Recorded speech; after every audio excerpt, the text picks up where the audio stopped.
कैसे एक फल ने राजा भर्तहरि को बना दिया वैरागी। राजा भर्तहरि और पिंगला की कहानी। प्राचीन उज्जैन में बड़े प्रतापी राजा हुए। राजा भर्तहरि अपनी तीसरी पत्नी पिंगला पर मोहित थे और वे उस पर अत्यंत विश्वास करते थे। राजा पत्नी मोह में अपने कर्तव्यों को भी भूल गए थे। उस समय उज्जैन में एक तपस्वी गुरु गोरखनाथ का आगमन हुआ। गोरखनाथ राजा के दरबार में पहुंचे। भर्तहरि ने गोरखनाथ का उचित आदर सत्कार किया। इससे तपस्वी गुरु अति प्रसन्न हुए।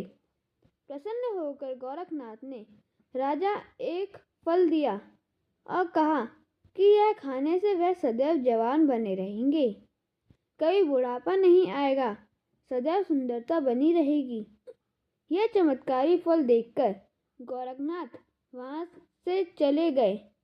राजा ने फल लेकर सोचा कि उन्हें जवानी और सुंदरता की क्या आवश्यकता, क्योंकि राजा अपनी तीसरी पत्नी पर अत्यधिक मोहित थे।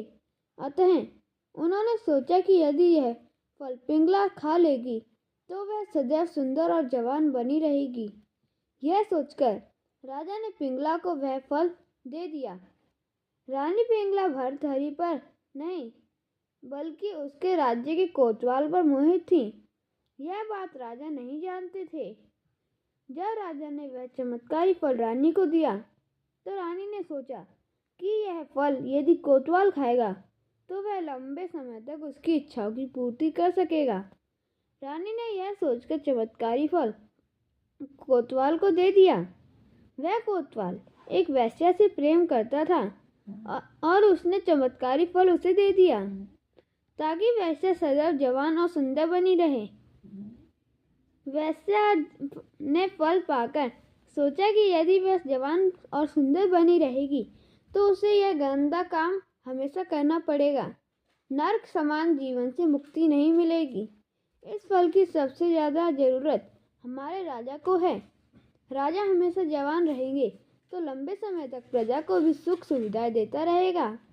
यह सोचकर उसने चमत्कारी फल राजा को दे दिया। राजा वे फल देखकर हताप्रभ रह गए। राजा ने वेश्या से पूछा कि यह फल उसे कहाँ से प्राप्त हुआ। वेश्या ने बताया कि यह फल उसे कोतवाल ने दिया है। भर्तहरि ने तुरंत कोतवाल को बुलवा लिया। सख्ती से पूछने पर कोतवाल ने बताया कि यह फल उसे रानी पिंगला ने दिया है। जब भर्तहरि को पूरी सच्चाई मालूम हुई तो वह समझ गए कि रानी पिंगला उसे धोखा दे रही है। पत्नी के धोखे से भर्तहरि के मन में वैराग्य जाग गया और वे अपना संपूर्ण राज्य विक्रमादित्य को सौंपकर उज्जैन की एक गुफा में आ गए। उस गुफा में भर्तहरि ने 12 वर्षों तक तपस्या की थी। उज्जैन में अभी भी राजा भर्तहरि की गुफा दर्शनीय स्थल के रूप में स्थित है।